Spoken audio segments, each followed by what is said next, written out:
안녕하세요. 김어준입니다. 지난 주말 김관진 전 국방장관에 이어 임관빈 전 국방부 정책실장도 석방됐습니다. 김관진 전 장관이 구속적부심 청구한 이후 조중동을 필두로 한 보수 매체에서 김관진은 북한이 가장 무서워하는 참 군인이라는 바보 같은 논리를 서로 복사해가며 반복했었죠. 구속적부심으로 석방될 리가 없는데 왜 이렇게까지 구명기사를 쓰나 했었습니다. 아니었습니다. 그들은 그들의 파트를 열심히 수행하고 있었던 거죠.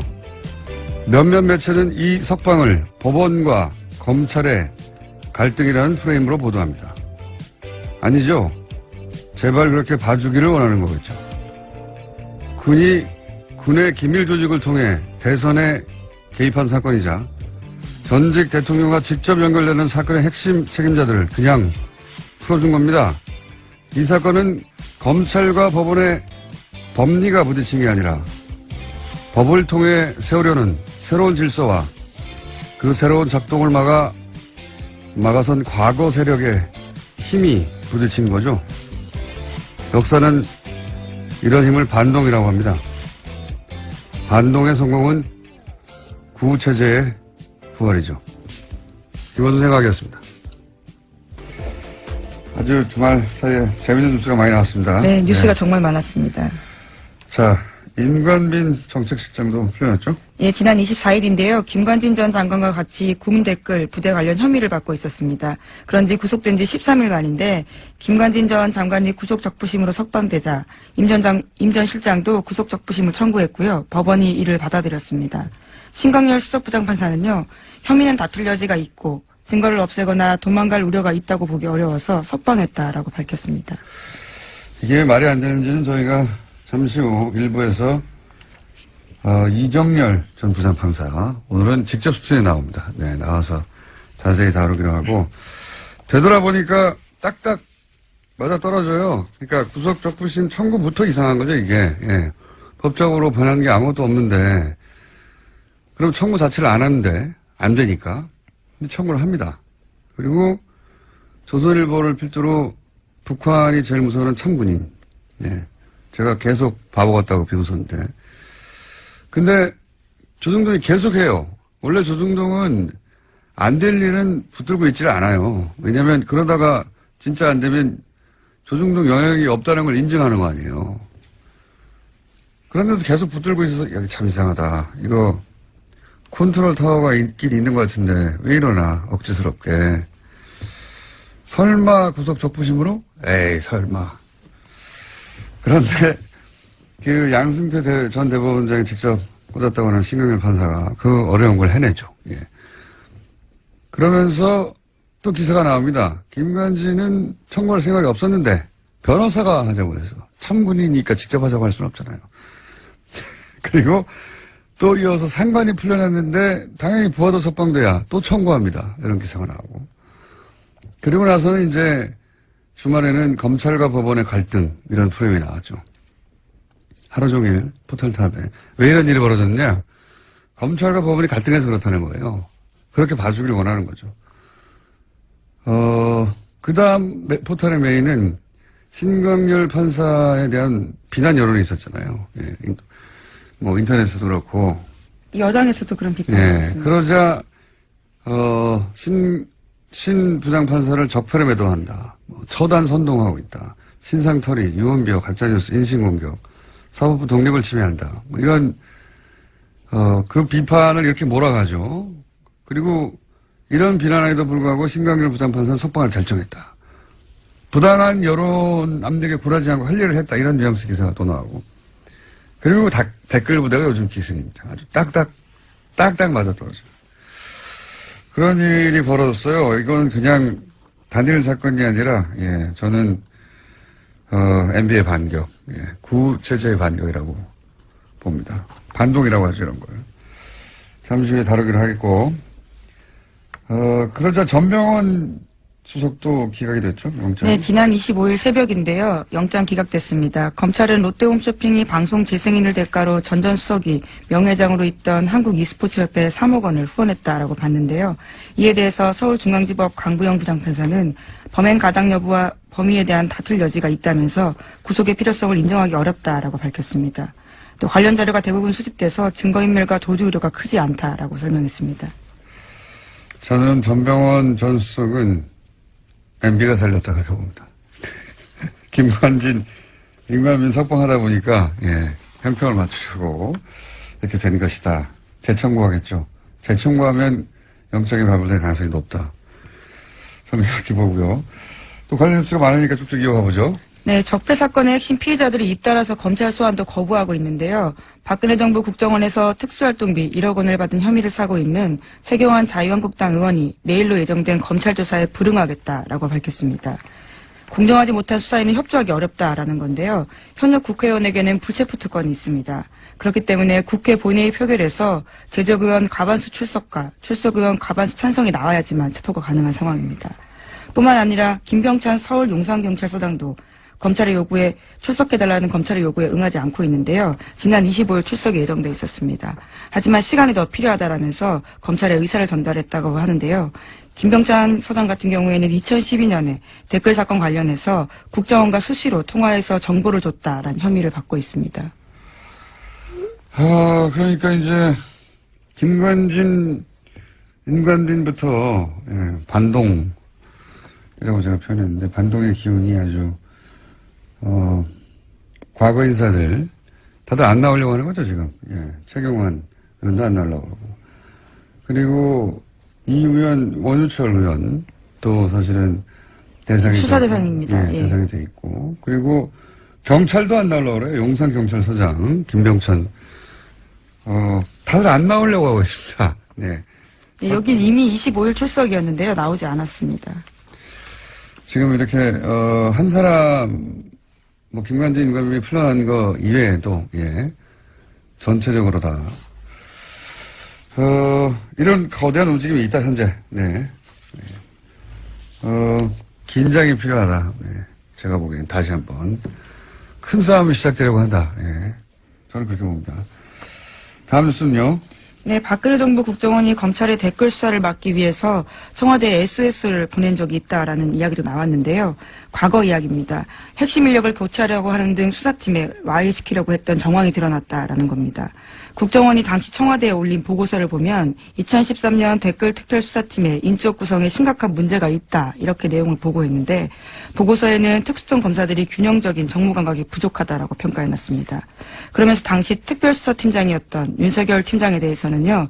통제가 안 되는 인사다라고 평가를 했고 또 특정 검사에 대해서는 할아버지가 전라도 출신이라서 원적이 문제가 있다. 또 특정 다른 검사는 대학 시절에 학생운동을 했다라면서 소위 건전 성향 법조인으로 수사팀을 바꿔야 한다라는 이야기를 제안했다라고 합니다. 윤석열 팀장은 통제가 안 된다. 네. 통제가 안 되죠. 네. 그때도 와해시키려고 했고. 네, 2013년입니다. 실제로 그때 그래서 윤지검장 같은 경우에는요 결과적으로 쫓겨나는 상황이 됐었습니다. 윤지검장만 쫓겨났나요? 네, 최동욱 총장도요. 검찰총장 자체를 날려버렸는데요. 자, 그리고 지금도 사실은 그런 일이 벌어지고 있는 셈입니다. 본격적으로 전체 흐름이 그렇다는 거. 자, 다음 수는요. 네, 국정원 업무에 불법 관여한 의혹을 받고 있는 우병우 전 수석에 대해서 검찰이 지난 24일 또다시 압수수색을 벌였습니다. 이번에는 재판을 받고 돌아가는 우 전 수석에게 영장을 제시하고 기습적으로 휴대전화 차량을 압수수색한 건데요. 이제까지 우 전 수석 같은 경우에는 제대로 압수수색하지 않았다라는 비판이 많았는데 이번에는 기습적으로 압수수색을 해서 현재 사용하고 있는 휴대전화까지 확보했다고 합니다. 현재 사용하는 휴대전화? 이렇게 하지 않으면 다 날려버리니까요. 자, 우병우 전 수석은 사실은, 엄청난 확률로, 불가능한 일들이 연속으로 벌어진 분이죠. 통신영장이라고, 원래 이제 수사 대상이 되면, 일단 기본적으로, 누구와 통화했는지부터 알아보잖아요. 예. 이거는 안 내줄 확률이 1~2%도 안 되는 건데 연속으로 안 내줬어요. 예. 네, 그래서 이례적이다라는 보도도 꽤 있었습니다. 그냥 이례적인 게 아니에요. 이건 일어나지 않을 일이 일어난 거예요. 우병우 전 수석과 관련해서는 아무것도 수사하지 못하게 하는, 예. 이제 하도 그러다 보니까 이제 갑자기 들이닥쳐가지고 갖고 있는 휴대전화를 차에서 내리는데 뺏은 거죠. 압수수색한 건데 여기서 뭐가 나올지 모르겠습니다. 이제 우병우 전 수석에 대해서는 검찰도 어떻게든 해보려고 하는데 여태까지 실패해왔어요. 자, 그래서 이런 아무도 모르게 이런 영장 발부해서 아무도 모를 수는 없겠죠. 여하간 갑자기 네, 기습적으로 닥쳤다라는 건데요. 이런 경우는 잘 없는데. 네, 이와 관련해서는 오늘 아침 한겨레 신문 보도가 있는데 이 과정에서 현직 검찰 간부가 우병우 전 수석과 추명호 전 국정원 국장의 연결고리 노릇을 했다라는 보도도 있습니다. 그러니까 내부에 일종의 프락치라고 표현하나요? 뭐 이런 사람들이 있다 보니까 검찰이 굉장히 기습적으로 압수수색했다라고 보는 건데요. 대검찰청에서는 해당 간부에 대한 감찰을 착수했습니다. 알겠습니다. 다음 뉴스는요. 뉴스가 많아요. 네, 국가정보원 댓글 수사를 방해한 의혹 등으로 참고인 검찰 수사를 받다가 숨진 변호사가 있습니다. 국정원 직원이었는데요. 정치호 변호사입니다. 이 변호사의 유족이 사망 경위에 대해서 진상규명을 요구하고 있습니다. 유족과 변호인단이 지난 24일에 기자회견을 열었는데요. 사망 경위에 관한 의혹을 제기하고 철저한 수사를 촉구했습니다. 저희도 한번 다룰 생각인데, 처음에 자살 기도했다고 하는 그 장소부터가 알고 보니 자살을 할 수 없는 장소였다. 물도 얕고, 그리고 워낙, 차량 이동이 많고, 뛰어내리면 누구나 볼 수 있고, 누구나 볼 수 있다는 건 금방 구출된다는 얘기죠. 근데 수심도 얕아서 1.5m밖에 안 되고 그러니까 자살을 정말로 하려고 했던 게 아니라 본인이 어떤 상황에 처해 있는지 알리려고 했던 거죠. 예. 그런 상황이었고 특히 제가 의심되는 대목은 휴대전화 평소 3대 사용했는데 2대가 사라졌더라.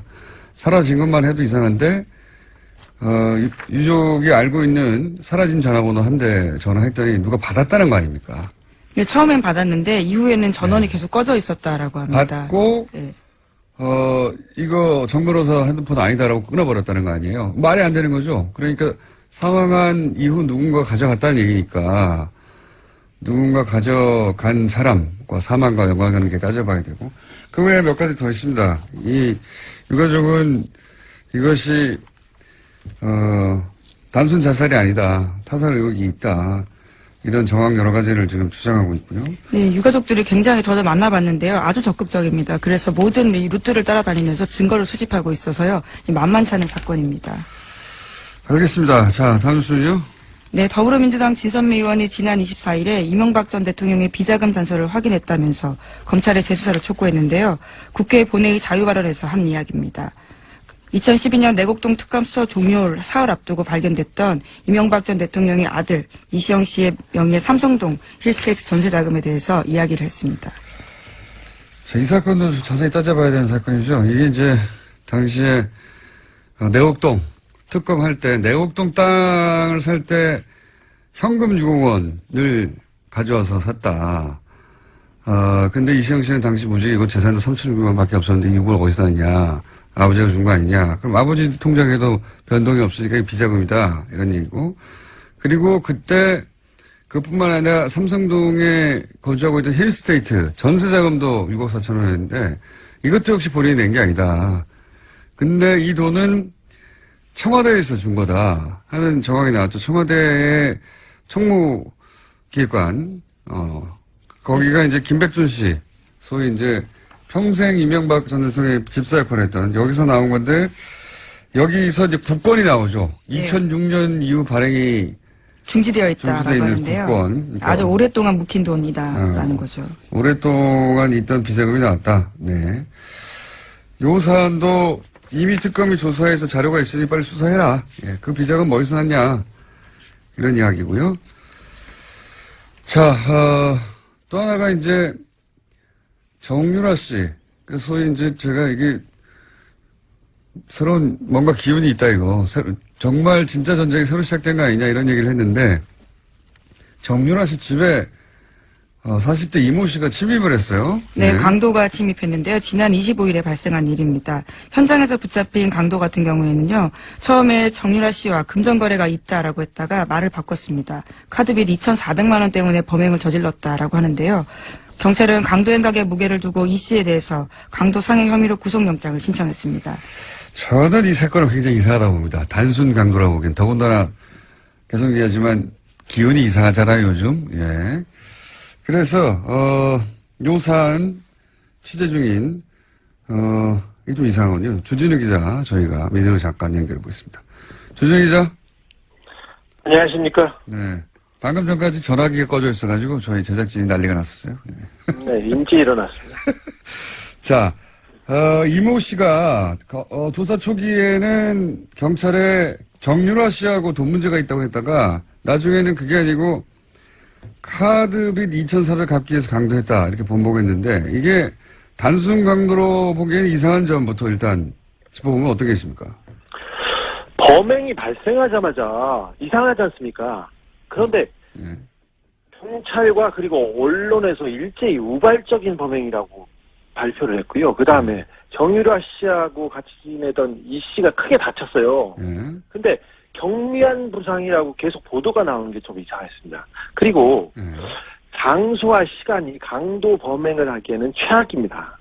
정유라 씨가 살고 있는 그 압구정 동 미띠 빌딩의 1층에는 인기 있는 베트남 음식점이 있는데요.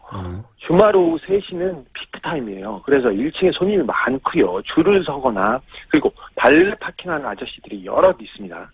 그리고 그래서 누군가 고함만 질러도 그냥 바로 검거될 수 있는 그런 환경인데 일주일 이상 그 강도 범행을 도모한 사람이 찾기에는 너무 그 멍청한 선택이었습니다.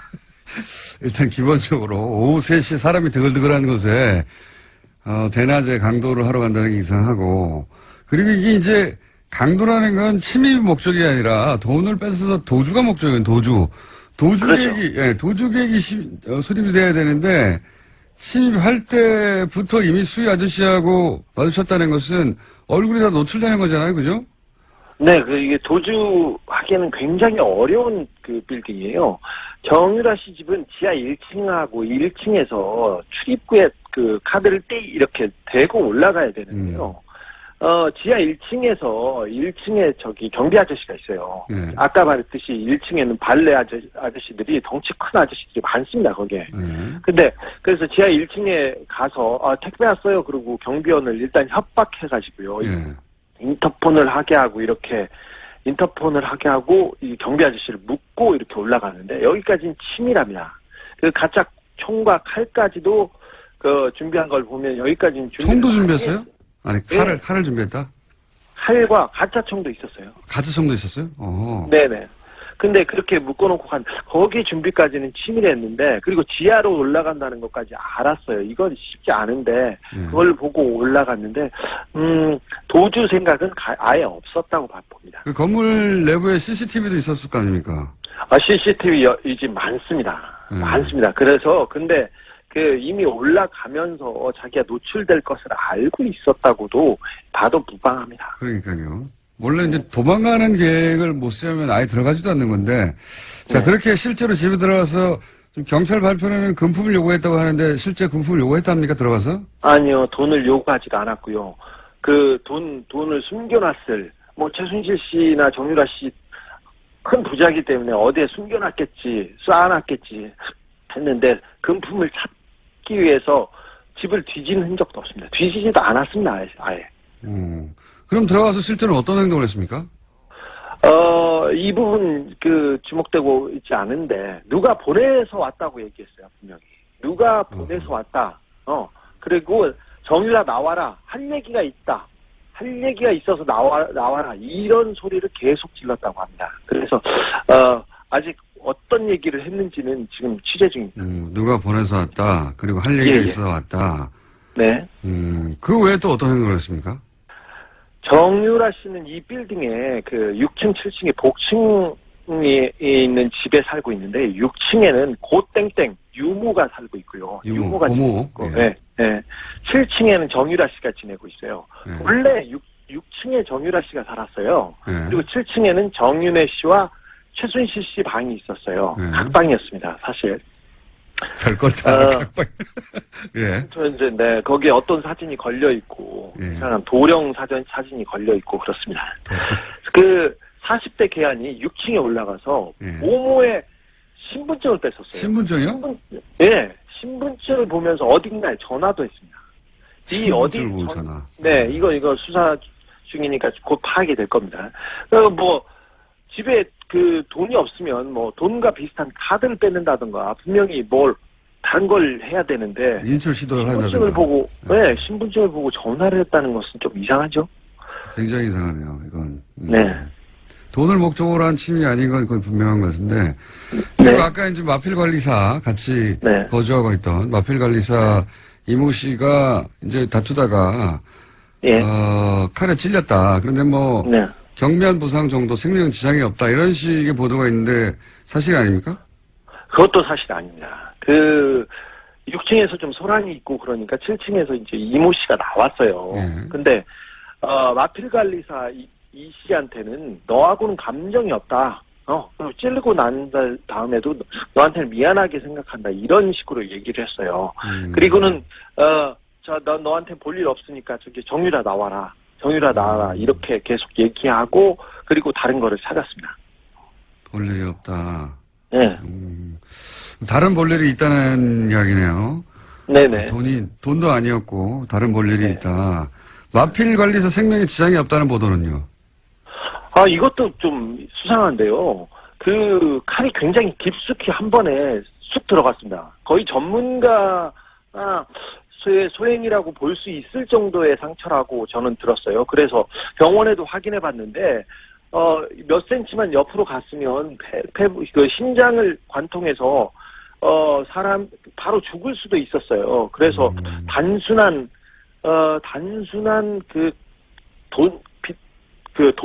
빚 때문에 벌인 범행이 분명히 아니라는 것은 분명합니다. 피가 너무 많이 나서요. 네. 그 생명에 지장을 줄 뻔했습니다. 범인이 전과가 없는 초범이었는데요. 칼을 매우 잘 쓴다는 특징이 있습니다. 그렇군요. 그럼 신고는 네, 누가 한 겁니까? 신고한 사람도 안 나왔는데. 예. 네, 사실 초범이 이렇게 칼 쓰다가 이거 쉽지 않거든요. 손 다치고 힘든데 이거 말끔하겠습니다. 신고는요. 괴한이 소란을 피우고 이 씨하고 격투가 벌어졌지 않습니까? 그래서 정유라 씨가 아이하고 이렇게 방의 문을 잠그고 방 문을 붙들어 잡고 있으면서 전화를 했습니다. 정유라 씨가 누가 신고하는지 보도가 안 돼가지고. 그러면 정유라 씨 정도면 굉장히 중요한 직인데 경찰이 건물을 감시하고 신변보호하고 있지 않았나요? 사실 경찰 한 명이 보호하고 있었습니다. 근데 이모 씨가 이 부분도 따돌리고 들어갔습니다. 심상치 않네요. 그러면 마지막 질문인데 이게 돈도 목적이 아니고 무슨 할 말이 있어 왔다. 신분증을 뺏어서 어디론가 전화했다. 종합적으로 볼 때 따로 볼 일이 있었다 했던 그 볼 일은 뭐라고 지금 아직 취재 중이긴 하겠지만 네, 이거 봅니까, 파악 중인데 사실 박근혜 최순실 씨 주변에서는 이런 일이 많이 있습니다. 누가 죽거나 다치거나 그리고 뭐 정유라 씨, 장시호 씨가 뭐 누구 사람을 만난다던가 남자를 만나면 조폭을 보내는 경우도 특별한 일은 아니니까요. 근데 이 사건에서는 의심해볼 정황이 너무 많습니다. 특별히 정유라는 박근혜, 최순실, 이재용에게 가장 중요한 증인입니다. 특별히 박근혜와 이재용 씨의 뇌물 사건이에요. 뇌물의 실질적인 증거 있지 않습니까, 이분이. 그래서 지난 재판에서 이들에게 불리한 증인을 해가지고 이재용 부회장한테 유죄를 받는 결정적인 증거가 되기도 했으니까요. 사실 정유라 씨가 겁을 먹거나 아니면 다른 증인이 그 겁을 먹고 입을 다물라고 메시지를 보내기에는 이보다 더 좋은 상황이 없습니다. 특별히 적폐 수사 자체를 흔들어볼 목적으로 지금 뭐 세력이 규합되고 이상한 징후들이 많이 보이는데 이걸 목적으로 누구를 그 사람을 보냈을 가능성을 열어놓고 이 범행의 동기와 배후를 파헤쳐야 된다고 봅니다. 분명히 우발적인 범행은 아니었습니다.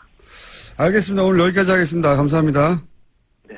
네, 시사인 주진우 기자였습니다.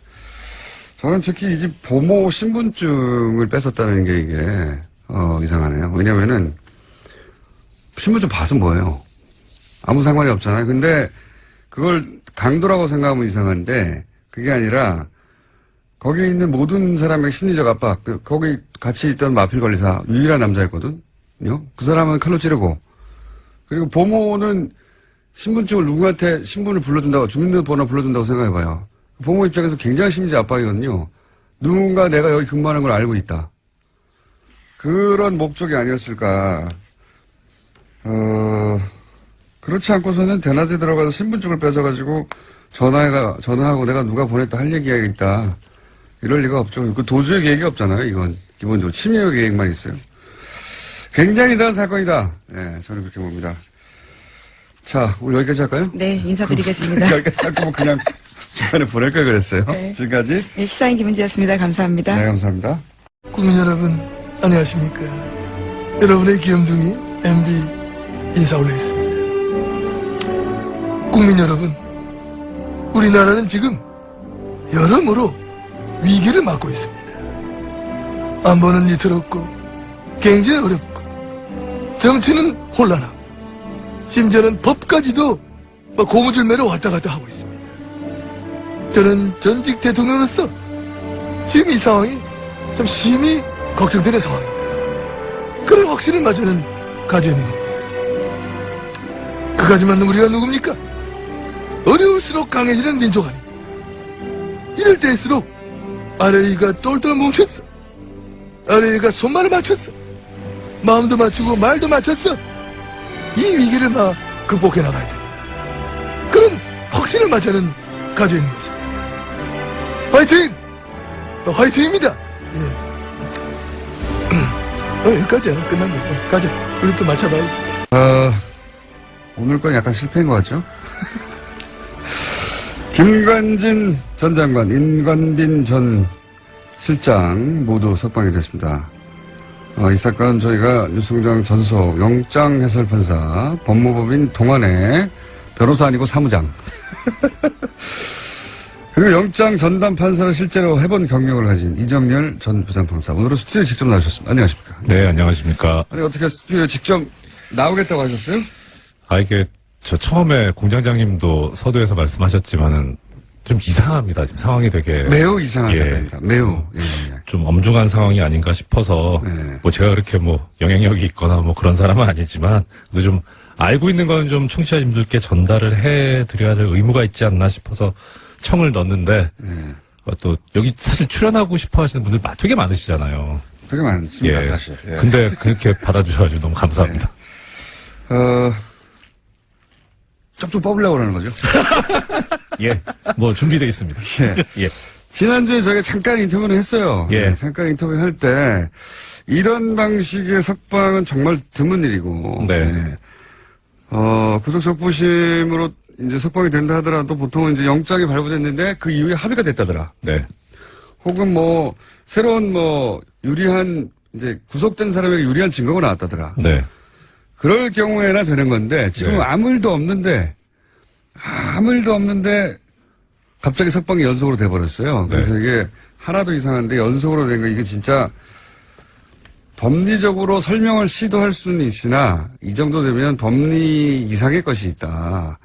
그러면서 이제 형사수석 부장 그 자리는 대법원장이 꼭 찍어서 발령한 자리인데 대법원장이 꼭 찍어서 발령한 그 사람이 이 어려운 석방, 불가능하다고 생각한 법조인들은 석방을 해냈기 때문에 그런 관점에서 이걸 좀 바라봐야 된다. 네네. 거기까지 하셨죠. 예, 그렇습니다. 예.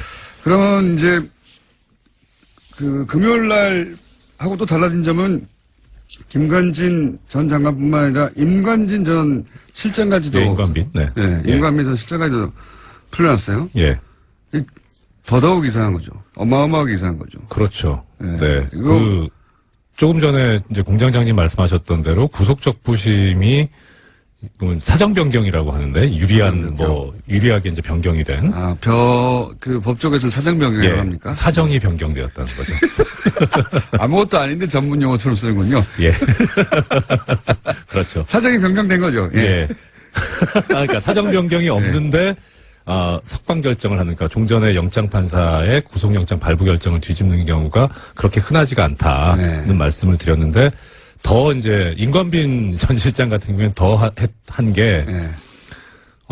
두 사람 사이 석방 결정에 차이점이 하나 있지 않습니까? 돈 내고 나가라는 그렇죠. 거니까 1,000만 원 보증금 내고. 네. 예. 그래서 이게 사실 이런 제도가 제도 취지는 참 좋아요. 그래서 원래 그 구속을 하는 게 도주 우려가 있거나 증거인멸의 우려가 있을 경우에 하지 않습니까? 네. 그런데 증거인멸의 우려가 없다면 그러면 도주 우려가 설령 있다고 하더라도 돈을 내게 해서 나중에 이제 도망가면 그 돈이 몰수가 되니까. 돈 날릴 걱정 그렇죠. 때문에 못 도망가게 하네. 그러니까요. 근데 1,000만 원 때문에 도망 안 가나요? 좀 액수도 적긴 한데 뭐 그건 네. 지금 별 문제고. 뭐 한 10억 정도 걸었으면 모르겠어요. 그러니까요. 예. 뭐 하여튼 근데 왜 이렇게 뭐랄까요? 구차해 보이는 1,000만 원 때문에 도망 안 갈 리도 없는데 무슨 1,000만 원 걸고 풀어줬지? 이거 왜 그런 겁니까? 그러니까 일단 제 생각에는 이건 추측인데 당초에 김관진 전 장관에 대한 석방까지는 염두에 뒀던 것 같아요. 예. 그런데 그 다음에 이제 임관빈 전 실장이 또 청구를 하니까 네. 그냥 그림상으로는 사실 상급자가 나갔는데 네. 하급자를 구금해 둔다는 게 이상하잖아요. 예. 지책한 사람도 나갔는데. 그렇죠. 그러니까 형평상 풀긴 풀어야 되겠는데 네. 그런데 이제 김관진 전 실장하고 김관진 전 장관하고 임관빈 실장하고 차이가 뭐냐면 차이가. 혐의가 정치 관여 부분은 서로 지금 뭐 공통이 돼 있는데 예. 임관빈 전 실장 같은 경우는 뇌물 부분이 있어요. 뇌물 부분. 예. 그러니까 사실 이건 풀기가 어려워요. 더 어렵다. 어려워요. 그 다음에 뭐 다른 시간에 기회가 되면 혹시 말씀드릴 수 있을지 모르겠지만 김관진 전 실장 같은 경우에는 법리적으로 무죄다라는 주장을 변호인이 했거든요. 아예. 예. 근데 그 주장이 이제 뭐 틀린 주장이긴 하지만 틀린 무슨 주장이지만. 얘기를 했냐면은 국무위원이기 때문에 무죄다 이런 주장을 했어요. 국무위원이니까 정치 관여할 수 있다. 뭐. 그렇죠. 한마디로 말하면. 네. 예. 그런데 임관빈 전 실장 국무위원도 아니거든요. 그러니까 석방의 논리 자체가 아예 없다. 그렇죠. 예. 그래서 거기 결정을 보면 뭐라고 돼 있냐면 일부 혐의에 대한 다툼의 여지가 있다 이렇게 나오거든요. 예. 근데 일부 혐의가 뭔지를 모르겠어요. 정치 관여를 얘기하는 건지 아니면은 뇌물수를 얘기하는 건지. 그러니까 워낙 풀어줄 명분이 없으니까 네. 그럼 돈 내고 나가라 그렇죠. 하는 제도를 활용했다. 예. 근데 사실 이게 조금 전에 말씀드렸던 대로 제도의 취지는 좋은데 이 유전무죄 무전유죄가 될 수 있거든요. 그렇죠. 그런데 그러기에도 액수도 너무 작아요. 이건 그래요. 그래서 판사들 같은 경우에 이런 제도가 있긴 하지만 우리나라 실상에서는 이거 안 맞는다 해서 잘 안 쓰거든요. 근데 그것까지 이제 쓴 거예요. 그러니까 하다 안 되니까. 그러니까 야 이거 좀 너무한 거 아니냐. 꼭 풀어주고 싶었네요. 꼭 풀어줘야만 했겠죠. 정말로 꼭 풀어주기 위해서 그렇다고 이제 그 수석 부장판사 아무나 되는 게 아니지 않습니까? 그렇습니다. 실력은 좋은 거잖아요. 실력 있어야죠. 그러니까 온갖 끌어다 땡길 수 있는 거는 다 박박 걸러 쓴 거군요. 이게. 그렇죠. 그리고 게다가 이 실력도 실력이지만 지금 신광열 수석 같은 경우에는 제 기억에 아마 2012년 9월에 고등부장 승진한 걸로 알고 있어요. 네. 그러니까 지금 거의 5년 넘었잖아요. 네. 고참이에요. 고등부장으로서도 좀 있으면 이제 법원장 될 사람인 거예요. 그러니까 실력도 실력이지만 경험도 상당히 경륜도 풍부한 분이죠. 그러니까 이제 저 구석에 있어서 아무도 안 쓰는 것까지 갖다 쓴 거죠. 그만큼 이 법을 아는 사람들이 내부적으로 보기엔 야 이렇게까지 해서 풀어주나 이런 사안이라는 거죠. 그렇죠. 예. 그렇게 해서 풀어줬습니다. 예. 풀어줬는데 여기서 이제 한 가지 정도만 따져볼까요? 뭐 법리를 따질 이유가 없다고 하셨는데 말이 안 돼서 방어권 보장 위해서 풀어줬다고 했잖아요, 김관진 전 장관이. 이게 왜 말이 안 되는 겁니까? 그러니까 보통 이제 방어권 보장을 위해서 석방을 하는 경우에 구속영장 청구를 기각하거나 하는 이유는 뭐냐면 일단 검찰 측에서 이러한 범죄 혐의가 있다고 구속영장을 청구를 하잖아요. 그리고 이제 자료를 제시를 하죠. 네. 소명 자료를. 그럼 보면은 당연히 이제 어느 정도 증명이 되겠죠. 그러니까 검찰이 청구를 하는 거고. 근데 거기에 대해서 피의자 측이, 그러니까 영장 청구의 대상이 된 피의자가 사실은 이게 이렇게 된 거다고 자기한테 유리한 주장을 합니다. 그러면서 일부 증거를 또 제시를 해요. 그럼 재판부에서 보기에 이게 변명이 말이 된다. 설득력이 있다. 그 설득력이 있는데 이걸 뒷받침하려면 조금 더 증거를 수집해야 되는데 구속을 해놓으면 사실 제일 증거를 잘 알고 있는 사람은 피의자 본인이잖아요. 네. 그러니까 이렇게 구금을 해놓으면 검찰은 자유롭게 증거를 수집할 수 있는데 피의자는 구금이 돼가지고 자유롭게 증거를 수집할 수 없으니까 형평에 어긋난다 해서 방어권 보장을 해서 푼다는 거예요. 그러니까 예. 전제는 뭐냐면 증거 수집을 위해서 필요한 거죠. 그렇죠. 본인에게 유리한 증거. 피의자가 말하는 게 말이 되는 것 같은데 피의자한테 유리한 증거를 수집하려면 자의 몸이 돼야 되니까. 그렇죠. 이런 논리죠. 네, 그렇죠. 그러니까 이거는 사실관계 문제하고 법리의 문제가 있는데 보통 이제 다툴 때 네. 혐의를 다툴 때 근데 증거의 문제니까 이건 법리의 문제가 아니고 사실관계의 문제인 네, 거죠. 네. 사실관계를 다투겠다는 거. 내가 그 돈을 줬다. 예. 그랬는데 그 준 증거가 5개쯤 있는데 한 2개밖에 못 모았고 3개 또 모아야 된다. 네. 예. 그렇죠. 뭐 그럴 때 이제 그 세 사람을 만나면서 막 그 증거를 찾아야 되니까. 그렇죠. 예. 예. 그럴 때 내가 보내주는 건데. 예, 풀어주는데. 그러니까 그러면은 이 재판부 논리대로 하면 이 사실관계에서 증거 수집에 지금 필요성이 있구나라고 이해는 할 수 있어요. 예. 근데 재미있는 게 이 김관진 전 장관의 변호인이 언론 인터뷰를 하면서 뭐라 그랬냐면 모든 증거가 다 수집돼 있다. 이런 얘기를 해요. 아니, 증거 인멸할 이유가 없다 이거죠. 그런 얘기인 것 같아요. 예. 다 수집돼 있는데 검찰도. 예.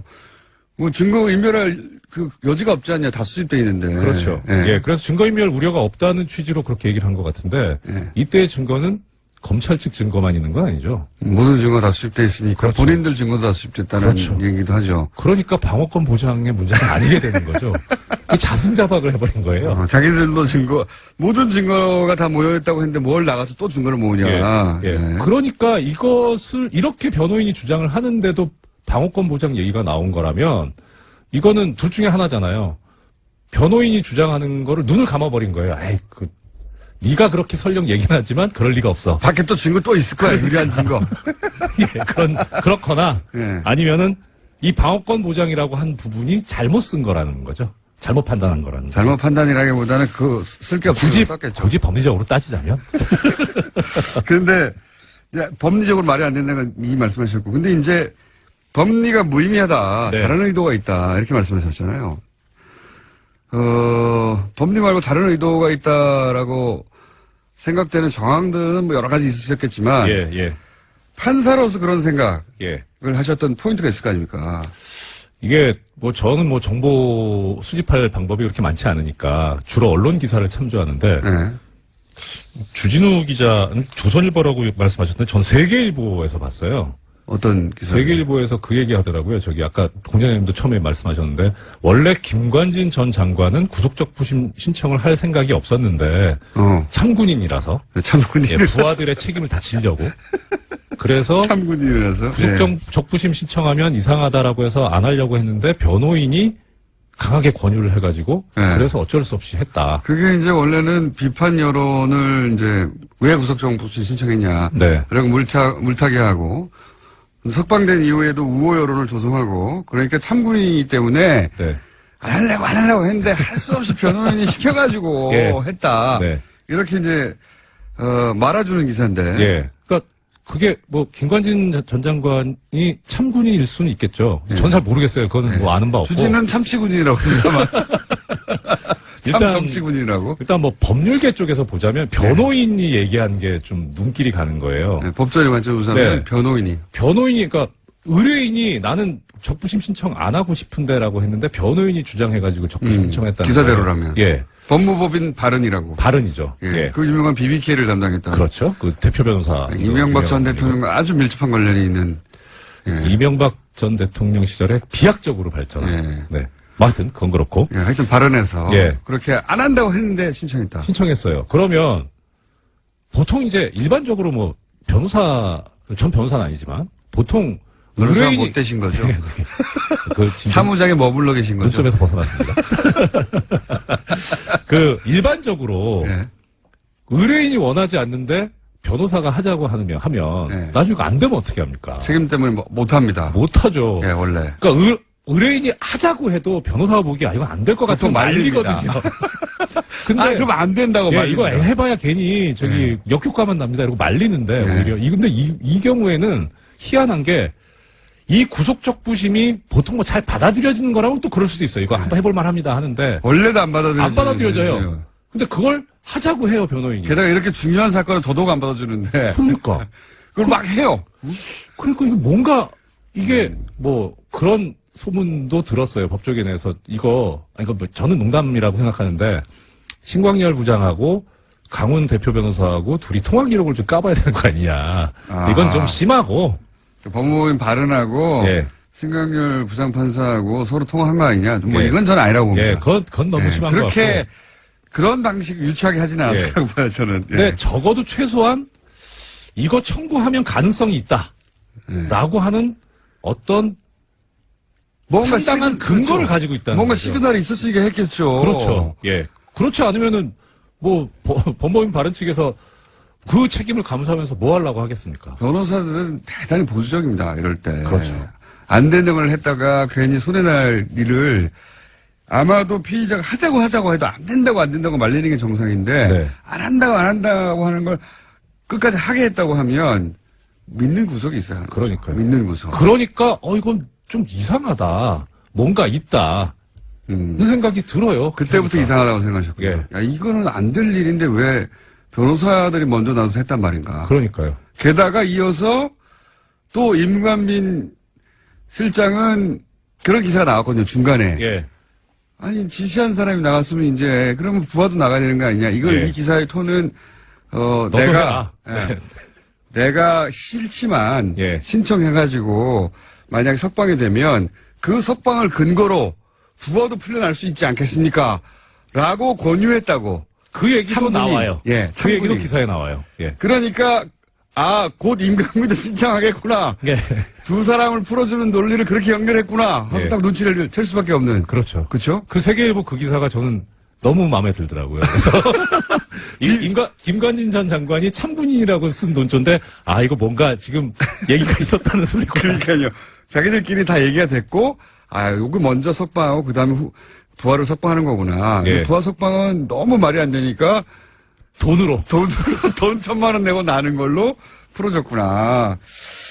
저는 신광열 부장판사의 성향만 막연히 믿고, 변호사가 배팅했다고 보지는 않습니다. 그건 좀 위험하죠, 사실. 예, 그건 말이 안 네. 되는 것 같고, 왜냐면 조중동 매체들이 사전 여론 조성 작업부터 쭉 했잖아요. 참군인.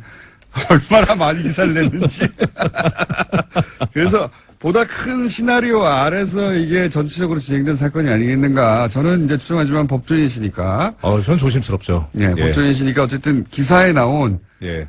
변호사가 먼저 하자고 했다더라. 라든가 아니면, 인간민까지 하자고 하더라. 곧이어 역시 되더라. 네. 그리고 1,000만 원 내고 풀어주는 희한한 방식. 예. 이런 경우 보셨어요? 아이씨, 먹겠습니까? 이게 욕먹거든요. 저기 했다가. 법원 내에서도 욕먹을 거 아니에요. 그러니까 법에 있는 제도니까 사실 욕하기는 좀 그래요. 근데 잘 안 하니까 그런 수준이죠. 희한하다. 이런 정도죠. 판사들은 더 보수적이기 때문에 희한하네. 이런 정도. 그러면 찍어서 신광열 부장판사를 양승태 대법원장 시절에 찍어서 임명한 소위 말해서 이제 오른팔 정도 되는 사람이다. 이런 찍어서 임명했다는 건 확실한 겁니까? 오른팔이라는 말씀 제가 드린 말씀은 그건 아니고. 주진우 기자의 표현이긴 합니다. 찍어서라는 건 그건 당연히 근거가 있죠. 그러니까 이게 제가 찍어서 발령냈다라는 걸 가지고 30초 남았습니다. 그렇습니까? 예. 그렇다. 최초 보도한 비난하는 얘기를 최초 보도한 문화일보 기사에도 그렇게 나와 있어요. 2006년 2월 2일자 기사인데 거기 보면 서울중앙지방법원 형사수석 부장판사로 신광열 부장이 간다라고 그렇게 나와 있어요. 근데 인사 발령문이 그렇게 돼 있어요. 아예. 발령문이 딱 그 사람 이름을 예. 찍어서 예. 두리뭉실 나오는 게 아니라 그러니까 신광열 부장만 게 아니라 다른 수석 부장들 다 그래요. 찍어서 부장판사는 네. 법무법인 동안 사무장 이정열 전 부장판사였습니다. 네, 고맙습니다.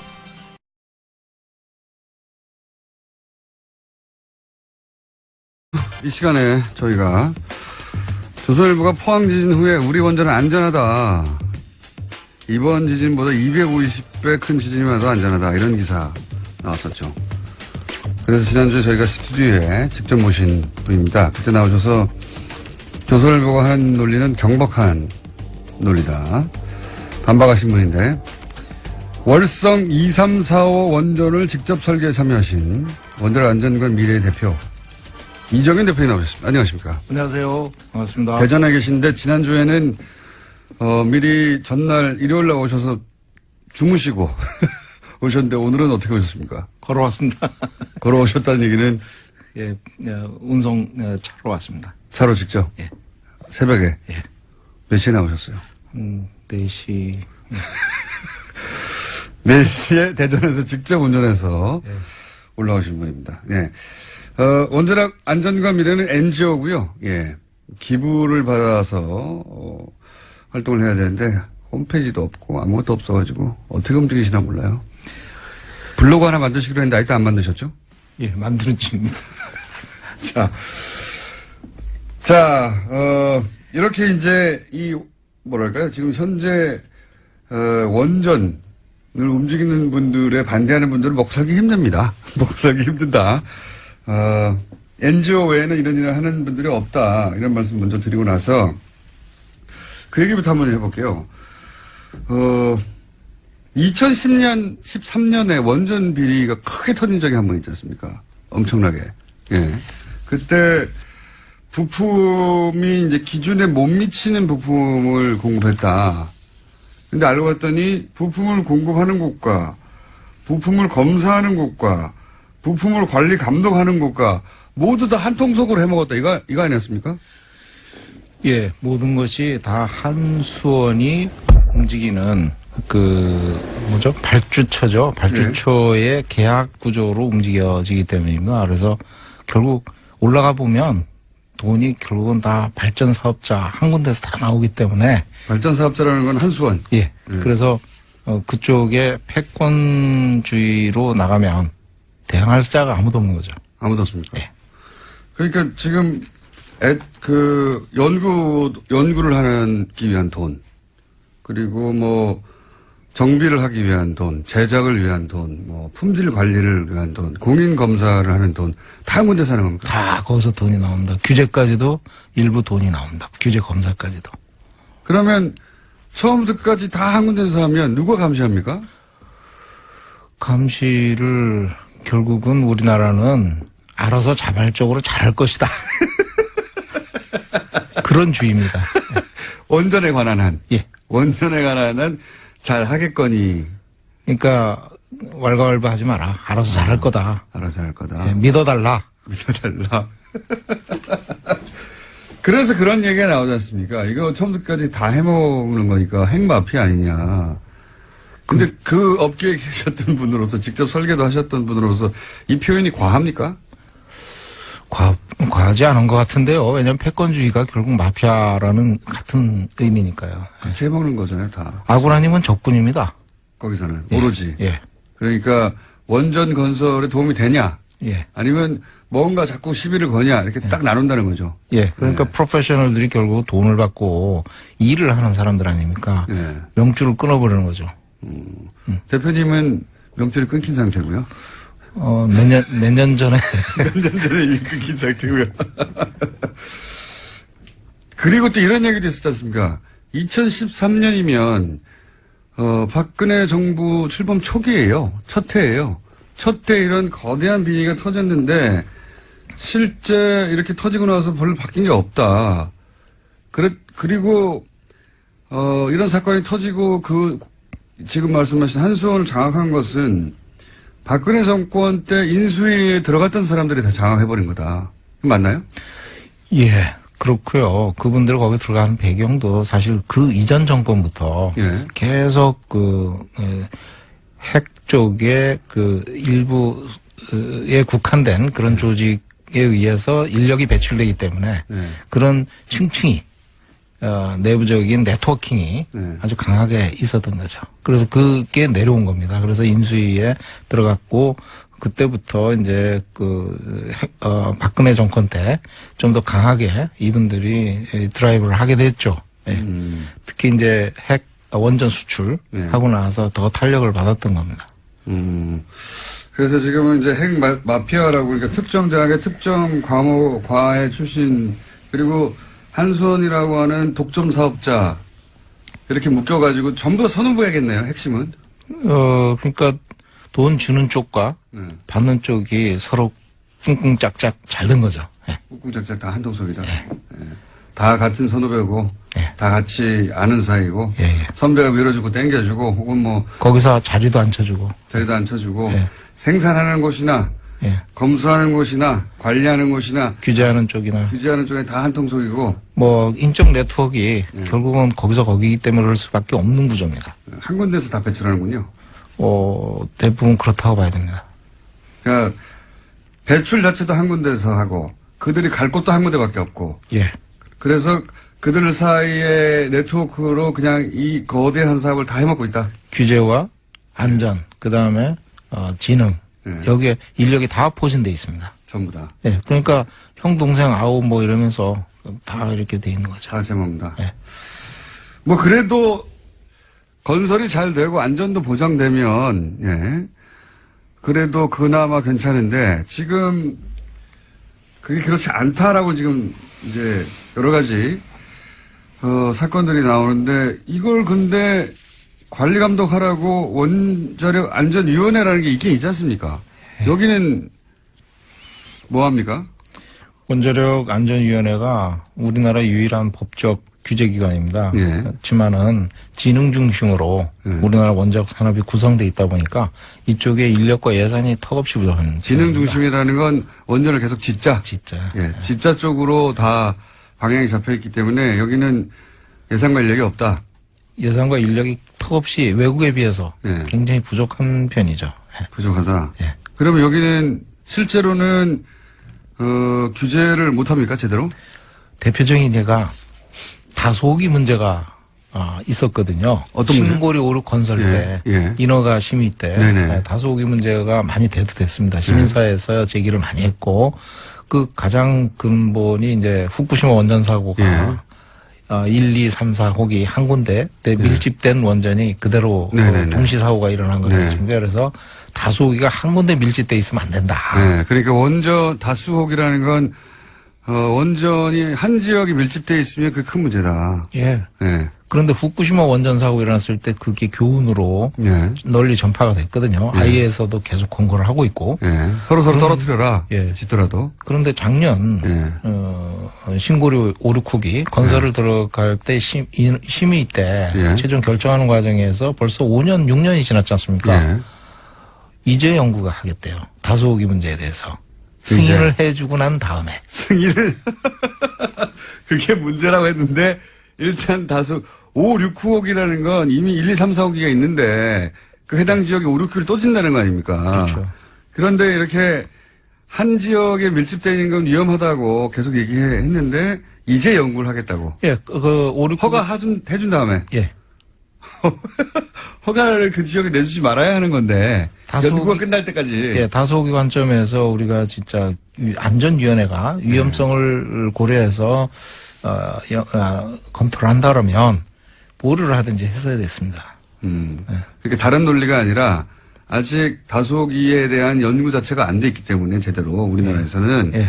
그럼 애초에 원자력 안전위원회는 그런 거 하라고 있는 곳인데 예. 그런 거 연구하고 규제해서 일단 보류했다가 이렇게 하면 되겠다는 결론이 나면 짓거나 말거나 해야 되는데 예. 그거 없이 일단 짓기 시작하고 나서 앞으로 연구하겠다. 예. 여기는 그럼 인력 구성은 어떻게 됐습니까? 연구자들 중심인가요? 아니면 뭐 실무자들 중심인가요? 원자력 안전위원회가 이제 공무원들이 있고요. 공무원들이고. 예, 그 다음에 거기 안전 전문위원들은 이제 주로 교수들, 교수. 그 다음에 이제 전문가들이 들어가 있습니다. 네. 근데 이제 다 이렇게 서로 네트워크로 돼 있는 분들이죠. 네. 그 다음에 안전기술원이라고 또 별도의 조직이 있습니다. 예. 거기는 이제 기술자 집단이거든요. 예. 거기서 이제 지원을 하게 돼 있는데 거기서 어떤 결론을 내도 사실 원자력 안전위원회가 공무원 사회고 지시받고 뭐 움직이지 않아야 되는데 예. 지능 중심으로 인력이 구성되다 보니까 예. 뭐 말할 필요가 없는 거죠. 예. 어떤 결론이 나더라도 항상 예. 건설을 하는 쪽으로 결론이 난다는 거예요. 이 위원회에서는. 예, 그래서 기술자 집단인 원자력 안전 기술원 그쪽에서 어떤 결론을 내면 예. 그거의 독립성을 인정을 해줘야 되는데 자기네들이 검토 승인을 한다는 거예요. 그러니까 기술원이 어떤 결론을 내더라도 계속 짓는 쪽으로만 원자력위원회는 지금까지 그렇게 종합 해왔죠. 결론을 내왔기 때문에 예. 있으나 마나하는 거 아닙니까, 그러면? 결국은 그렇게 된 거죠. 실제로는. 네. 위원회라고 하는 장치는 존재하나, 이 안전위원회가 정말로 규제기관으로서 역할을 한 적이 없다.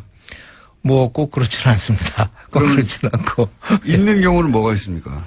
뭐 나름대로 후쿠시마 후속 대책도 만들려고 노력을 했고요. 예. 뭐 여러 가지 그 사실 그 동안에 정보 공개도 안 됐었는데 네. 정보 공개법을 이제 개정을 해서 통과도 시키고 노력을 안 한다기보다는 이게 힘에 붙이는 거군요. 붙인 거죠. 한수원에 비하자면. 가장 중요한 게 원자력 안전위원회가 규제 지침을 우리나라 실정에 맞는 거를 만들어야 되거든요. 예, 예. 근데 다소기에서 봤듯이 예. 그런 걸 못해요. 그러니까 우리나라에 기준이 없는 거예요. 그러니까 후쿠시마 원전 사고가 나서 이렇게 큰 사고가 나가지고 이제 원자력 안전위원회가 우리나라에 맞는 규정을 만들려고 해도 우리나라 원자력 사업은 다 진흥 중심. 어떻게든지 원자를 계속 짓는 쪽으로 방향이 잡혀있기 때문에 예산과 인력도 부족하고 여기서 실질적인 규제를 못 만들어내서 유명무실하다. 예, 우리나라에 맞는 지침을 만들려면 시민사회와 소통을 하고 예. 대화를 해서 많은 국민들이 우려하는 점이 뭔가를 확실히 감안을 해서 예. 규제 지침을 강화하든지 개정을 하든지 아니면 시민사회 소통을 해서 해결하든지 이렇게 가야 되는데 그런 활동이 하나도 없었던 거죠. 하나도 없으면 그냥 우리도 규제 기관이 있다 정도 수준이네요. 당국입니다, 그냥. 음. 예, 공무원의 어떤 그 냄새나는 예. 권위적인 당국입니다, 그냥. 당군이요? 당국. 아, 당국. 예. 당국이 존재할 뿐이다. 예. 예. 실제, 통제하고 실질적으로 통제하고 관리할 수 없다, 지금. 좀 권위적이죠. 권위적이죠. 실질적으로 규제를 하고 눈높이에 맞춰가지고 이렇게 대화를 하고 문제 해결을 하려고 그러는 게 아니고요. 안전의 입장도 분명하지 않고. 예. 그러면 후쿠시마 원전 사고가 난 다음에 우리가 내세운 대책이 뭡니까, 실질적으로? 그때는 이제, 저도 처음에는 다 무너져서 그런 줄 알았더니 무너진 게 아니라 전기가 끊겼다는 거 아닙니까? 예. 바깥에 송전로가 넘어져 버렸고, 그 다음에 해일이 와가지고 덮쳐서 그 비상 발전기도 꺼트려가지고 전기가 안 들어오니까 계속 열이 올라가지고 녹아내려버렸다. 이거였는데, 그런 다음에 우리나라에 대책이 나왔나요? 후쿠시마 후속 대책이라고 이제 그 뒤에 바로 예. 전문가 50명을 투입을 해서 예. 수개월 동안 조사를 한 다음에 후속 대책을 내놨죠. 예. 내놨는데 그게 이제 총 예산을 1조 1천억 투입한다고 예. 그리고 2015년까지 이명박 대통령이 임기가 끝나는 예. 그때까지 종료를 하겠다. 예. 이렇게 되어 있었죠. 애초에 계획은. 그렇게 보고를 했죠. 그런데 예. 실제로는 어떻습니까? 실제로는 아직도 진행 중입니다. 지금 2017년인데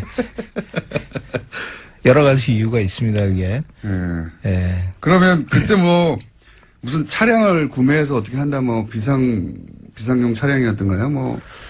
그 그때 뭐였어? 이제 어떤 강력하게 드라이브를 했었던 것 같아요. 예. 통치권자부터 해가지고 예.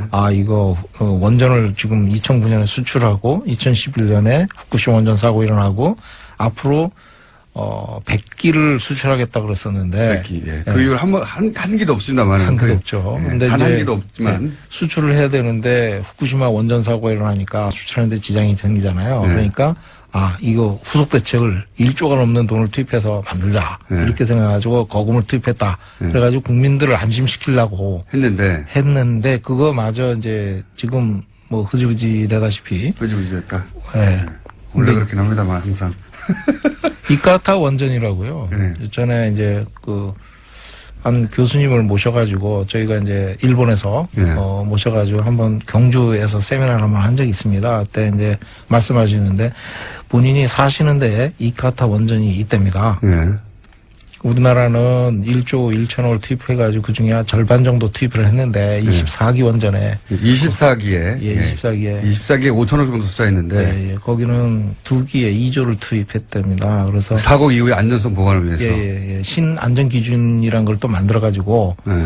그걸 적용을 해서 50기 원전에 대해서 죽일 거, 살릴 거 이렇게 이제 그거를 정한 거죠. 네. 그렇게 하고 보강을 시킨 겁니다. 살리려면. 그때 이카타 원전 2기에 투입한 게 2조랍니다. 지금까지. 2기에만. 예. 그래서 전 호기에 50개 원전에 한 20조 예. 정도 투입했다고 그럽니다.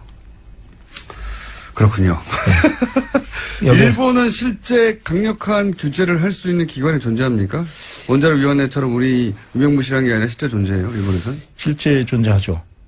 규제위원회가 있는데 그것이 좀 독립성을 부여를 했습니다. 그런데 일본 사회가 워낙 폐쇄적이라서 아마 규제위원회 자체에 맞게 되면 우리나라보다 더 폐쇄적이거든요. 그쪽은. 예. 그래서 좀 위험한데 거기는 지역 지자체랑 안전협정을 맺어가지고 지자체가 재가동을 할 수 있도록 동의를 해야 이게 가동이 들어갑니다. 그래서 아직 못 들어가고 있습니다. 그렇군요.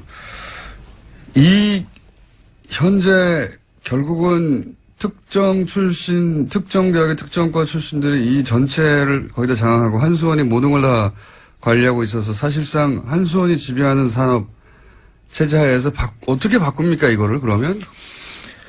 원자력계에서 이 문제점을 잘 알고 있지만 네. 이 문제점을 제대로 얘기를 하시는 분이 많지 않습니다. 거의 없어요. 대표님 정도만 거의 유일하게 나와서 지금. 아웃됩니다. 그래서 대표님은 이미 아웃 되셨으니까 하시는 거죠? 저는 이제 버린 몸이니까. 근데 이제 그러면 더욱 이런 활동을 더 제대로 하려면은 사실은 인력도 필요하고 비용도 필요한데 지금까지는 어떻게 하셨어요? 지금까지는 제가 이제 독일의 그 안전회사인데 예. 벤처기업을 사실 운영하다가 예. 그 독일의 회사로 M&A 돼가지고 그걸 넘겼습니다. 그래서 네. 이제 뭐 거기서 조금 나온 것도 있고 개인 돈으로 하시는 거예요, 그냥? 좀 그런 형편이 그러니까 이 원자력 업계로부터 뭔가 기대서 거기서 나오는 수익으로 일을 할 생각은 아예 접어야 되는 거군요. 지금 결국은 이제 한수원 돈은 받지 말아야 되는 게 원칙이죠. 그런데 이제 맞습니다. 돈이 거기서 다 나오니까 네. 저희도 이제 어떨 때는 엄청나게 한미 원전 안전성 검증단 활동을 할 때 예. 결국 주민들이 드라이브를 해가지고 네. 이걸 일을 하고 저희를 선정을 했어요. 그러니까 원전이 있는 지역에서 검사를 맡겨야 되는데 그런 기관이 없으니까. 예. 왜냐면 다 한 손 아래로 다 있으니까. 그렇죠. 완전히 독립구조인 것을 찾다 보니까 예. 이제 원자력 안전과 미래 여기에 이제 실무에 참여했던 전문가들이 있으니까 예. 의뢰가 일로 왔군요. 예, 예. 지자체로부터. 예. 그래서 지자체라기보다도 완전히 한비도 원전 그쪽은 주민들이 주도를 합니다. 그래서 예. 그분들 지자체가 아니라 그냥 그 시민들이 예. 주민들이 불안한데 독립적으로 판단해 줄 것이 없다. 저 담 넘어 뭐가 벌어지는지 모르니까 예. 들어가서 보자.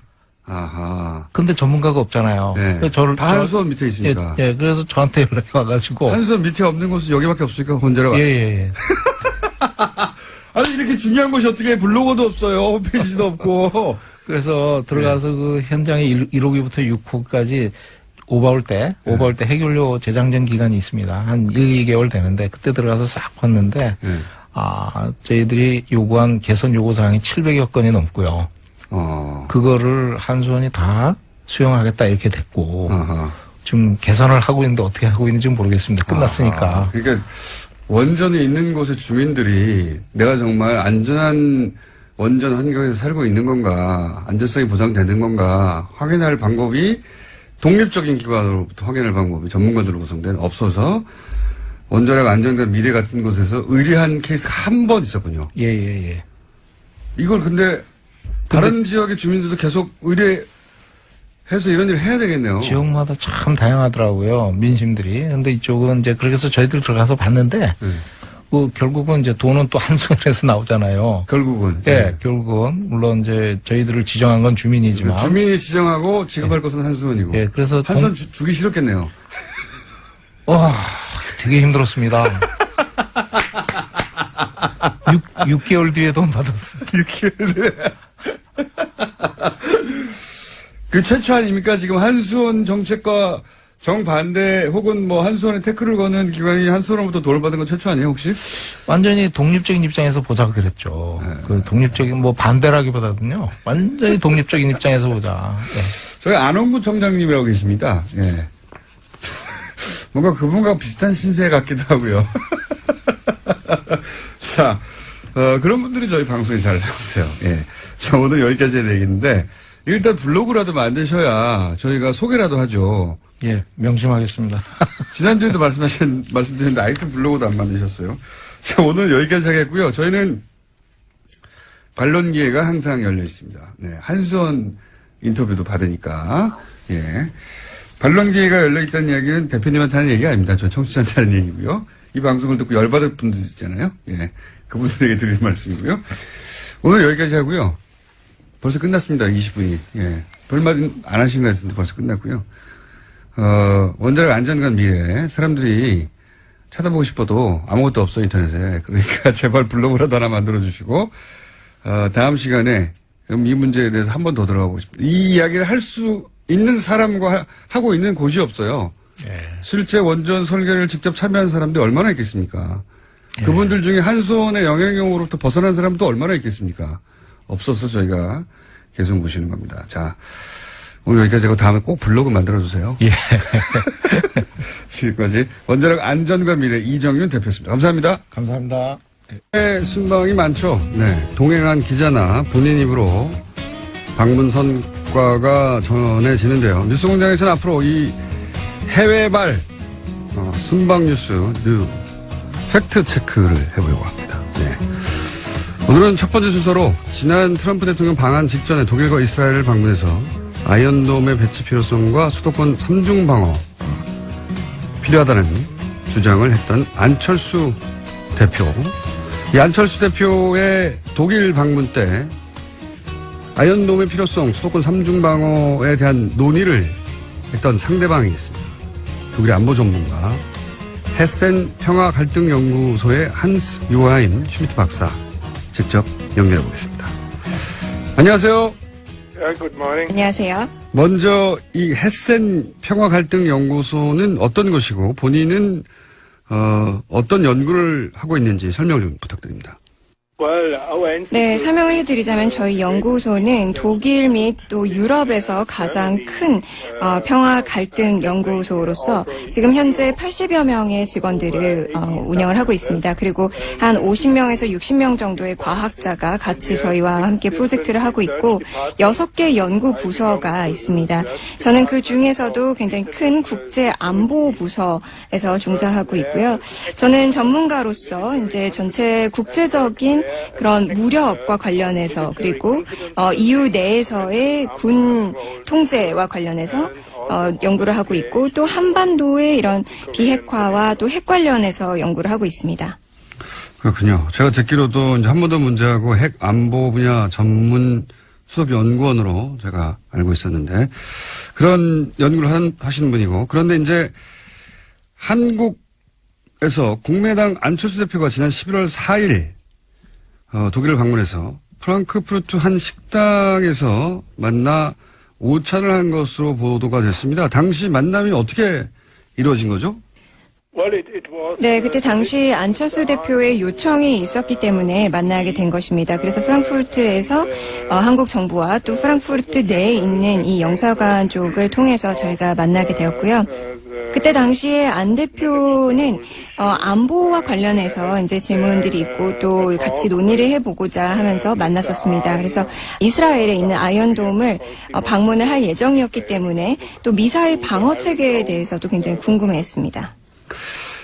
국내 언론을 통해서 전해진 당시 안철수 대표의 발언 내용을 보면 수도권에 3중 방어망이 필요하고 그래서 이를 위해서 이스라엘 아이언돔 시스템 도입하는 게 좋겠다 이런 발언이 있었다고 하는데 이에 대해서 박사님은 어떻게 답변을 하셨는지.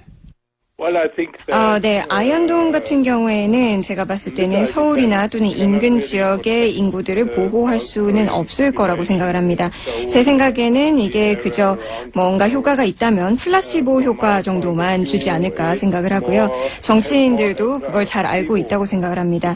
그저 아이언돔이 주는 효과 같은 경우에는 제한적인 방어만 수도권 지역에게는 제공을 할 수 있다고 생각하고 만일에 북한이 아주 제한적으로 공격할 경우에만 도움이 되지 대대적인 공격일 경우에는 이게 오히려 문제가 될 수도 있다고 생각을 합니다. 결국에는 이런 아이언돔 같은 경우에는 큰 규모의 공격일 경우에는 방어가 전혀 되지 못하고 제한적인 방어만 제공을 할 수 있지 않을까 생각합니다. 안철수 대표를 만났을 당시에 그렇게 답변을 하셨습니까? 네, 제가 그렇게 안철수 대표에게도 설명을 했습니다. 사람들에게 심리적인 안정감만 가져다 주지 않을까라고 얘기를 했었고 정치인들도 그 부분들을 익히 알고 있을 것 같습니다. 그리고 이 아이언돔이라는 것 자체도 굉장히 비쌉니다. 게다가 3중이라는 말씀을 하셨는데 3중으로 하더라도 제한적인 방어만 제공을 하지 않을까 싶고 그 제한적이라는 의미에서도 아주 소규모 공격일 경우에만 도움이 될 것 같습니다. 결국에는 정치인들이 뭔가를 했다라고 보여줄 수 있는 이런 플라시보 효과이지 않을까 생각합니다. 보도되기로는 전술핵에 대한 이야기도 나눈 것으로 안철수 대표가 보도됐습니다. 그날 전술핵에 대해서 안철수 대표는 어떤 주장을 했고 그리고 박사님은 이 한반도 전술핵 재배치에 대해서 어떻게 말씀을 하셨는지요? 네, 그때 당시 안철수 대표가 그 듀얼키 체제에 대해서도 물어봤었습니다. 그래서 유럽 내에서의 일부 나토 회원국들이 미국의 전술핵을 이제 듀얼키 시스템으로 설치를 하고 있기 때문에 그런 내용을 논의를 했었고요. 그 전술핵 재배치와 관련해서는 직접적으로 북한이 한국에 대해서 핵 위협을 하지 않는 한 저는 대한민국에는 딱히 필요하지 않다는 의견입니다. 트럼프 대통령의 현재 그 핵 보유 또는 핵 무기에 대한 전반적인 그 정책에 대해서도 저희가 같이 얘기를 했었습니다. 그래서 미국 측에서 지금 확대 억제에 대해서 논의를 하고 있고 이것을 지금 검토하는 것으로 제가 알고 있기 때문에 이런 부분들이 미국이 어떻게 결정을 하느냐에 따라서 한국이나 일본에도 영향을 미칠 수 있기 때문에 그 이후에 논의가 돼야 되지 않을까 생각합니다. 하지만 그 전까지 지금 현 상황으로서는 전술핵 재배치가 한국에는 딱히 필요하지 않지 않나라고 제가 안철수 대표에게 얘기를 했었습니다. 알겠습니다. 그런데 이제 이런 이야기를 나누신 후에 한국 언론의 안철수 대표와 박사님의 미팅에 대한 보도가 있었는데 이 내용을 박사님이 이제 한국 언론에 보도된 내용을 직접 확인을 하시고 문제가 있다라고 보도 내용이 말씀하신 걸로 알고 있습니다. 어떤 문제가 있었습니까? 사실 그때 그렇게 제가 생각을 했었던 이유가 언론에서는 좀 안 대표의 시각에서 더 초점을 맞춰서 보도가 됐었던 것 같습니다. 그리고 저와 같이 대화하던 당시에 논의가 되지 않았던 내용도 같이 기사가 났었기 때문에 그 부분에 대해서 제가 조금 놀랐던 부분이 있었습니다. 그때 함께 참석했었던 영사관 쪽 분도 사실 통역사가 그 자리에 함께 배석을 했었고 제 얘기와 또 안 대표의 이야기를 같이 통역을 했었는데 그 분 또한 좀 놀랐던 부분이 있었습니다. 박사님이 안철수 대표의 의견에 반대하거나 예를 들어서 아이언돔은 크게 도움이 되지 않는다라고 하는 내용들이나 이런 거는 가지고 안철수 대표의 주장만 담기고 또 안철수 대표가 하지 않았던 대화 중에 하지 않았던 말들도 기사에 실리고 그래서 기사가 이게 정확하지 않다 해서 불쾌하셨다 이런 취지인가요? 네, 맞습니다. 사실 아이언돔 자체를 완전히 반대를 하기보다는 제가 분명히 수도권 지역을 보호하는 데에는 이게 충분치 않다. 그리고 내 시각에서는 돈이 너무 많이 들고 또 그 돈에 비해서 아주 제한적인 방어 체계만 제공을 할 수밖에 없기 때문에 이것은 맞지 않다라고 얘기를 했었는데요. 그리고 분명히 심리적인 부분만 충족시켜 줄 것이라고 얘기를 했었고 안 대표도 그 부분을 알고 있었습니다. 약간의 일방적인 내용만 담기고 또 저희가 같이 논의하지 않았던 부분도 기사에 실렸다는 점이 좀 실망스러웠습니다. 전문가시니까 한두 가지 질문만 더 드리겠습니다. 한국 정부에서는 계속해서 이제 대화를 통한 북핵 문제 해결을 주장하는데 이게 효과적인 대북 전략이 될 수 있다고 보십니까? 유럽에서는? 네, 사실 제가 생각을 했을 때는 지금 현재 문재인 대통령께서 그리고 그 행정부 쪽에서도 뭔가 대화를 재개하고자 노력을 많이 하고 있는 것 같습니다. 하지만 지금 미국과 북한과의 긴장감이 점점 더 고조되는 상황에서 상황 자체가 좀 어려운 것 같습니다. 대화가 없어서는 전혀 문제가 해결이 되지 않을 거라고 생각합니다. 압박과 제재가 있고 또 대화가 같이 있어야 뭔가 해결책이 나오고 또 거기에다가 같이 또 북한에게 제안을 해야 되는 부분들도 있을 것 같은데 아직은 압박과 제재만 있지 전혀 제안은 없는 것 같아 보입니다. 문재인 정권이 대화도 필요하다라고 얘기를 하는 거에 대해서는 충분히 옳다고 생각을 합니다. 그래서 북한에게 새로 대화의 장으로 나올 수 있도록 뭔가 길을 보여줘야 하는 필요성도 있다고 생각하는데 지금 현재 미국 쪽도 그렇고 북한 쪽도 그렇고 대화를 원치 않은 것 같습니다. 한 가지 좀 희망적인 사실은 동계올림픽 때 2018 평창 동계올림픽 때 뭔가 새로운 대화를 재개할 수 있는 걸 만들 수 있지 않을까 생각합니다. 북한 측에서는 패럴림픽에는 참가를 하겠지만 올림픽 때는 참가하지 않겠다는 입장을 고수하고 있지만 만약에 동계올림픽 때에도 참가를 할 수 있다면 새로운 대화의 장을 열 수 있지 않을까 생각을 하고 또 대화 없이는 이러한 북한의 핵무기 이슈들을 관리할 수 없을 거라고 생각합니다. 알겠습니다. 오늘 인터뷰 감사하고요. 또 뵐게요. 네, 감사합니다. 지금까지 독일 헤센 평화갈등연구소의 슈미트 박사였습니다. 그리고 통역에는 동시 통역사 조주연 씨였습니다. 감사합니다. 인문결 연구소 임상훈 소장님 나와 계십니다. 안녕하십니까? 네, 안녕하십니까? 갑자기 이 코너가 뭐냐? 예. 정치인들 해외 순방이 많잖아요? 예. 그리고 이제 그 해외 순방을 언론 플레이로 쓰는 사람들이 많아요. 그래서 저희가 앞으로, 정치인들이 만났다고 하는 사람들을 직접 연락해가지고, 인터뷰를 해볼까 싶어서, 지지난주부터 저희가 글로벌 팩트체크에 들어갔습니다. 그래서 네. 이제 쭉 최근에 이제 뭐 미국 가서 누구 만났다, 또 어디 뭐 유럽 가서 누구 만났다 하는, 아무도 팩트체크 안 하잖아요. 네. 저희는 하려고요. 그래서 쭉 메일을 보냈는데 그 중에서 가장 먼저 가장 적극적으로 답장이 온 분이 이분이에요. 요지는 본인이 인터뷰한 취지와 다르게 한국 기사가 나왔더라. 네. 아마 이 연구소 혹은 동료 중에 한국인들이 있나 봐요. 그래서 당연히 인터뷰를 했으니까 한국 기사들 쭉 모아서 봤을 거 아닙니까? 나 이렇게 말 안 했는데, 혹은 뭐, 내가 한 말을 왜 빠졌지? 혹은, 안철수 대표는 이런 말 안 했는데, 이렇게 자기가 보기에는 기사가 너무 이상하게 나가지고, 화가 나가지고, 네. 저희한테 뭐 한국 언론과 다시 인터뷰 안 한다고, 그래서 제가 뉴스 공장을 주변에 물어봐라, 한국인들에게. 그랬더니, 거기는 할만하다. 답이 왔어요. 인터뷰 빨리 하자. 그래서 인터뷰 이루어졌고, 첫 순서였습니다. 이분은 말은 길게 했는데 요지는 그겁니다. 내가 인터뷰한 것과 다르게 나왔다. 하지 않은 말. 내가 한 말은 빠지고 안철수 대표는 안 한 말이 들어갔더라. 이런 요지죠. 예. 그러니까 아이언돔이 우리나라에서 쓸모없다 거의. 네. 이런 얘기를 했는데 뭐. 뭐 이 안에 보니까 좀 몇 가지 좀 그 포인트가 있는 것 같아요. 잠깐만요. 네. 앞으로 임상훈 소장님이 글로벌 팩트 체커 센터의 소장님을 가끔씩 하실 겁니다, 이제. 그래서 이 순서를 여기다 넣었어요. 예. 예.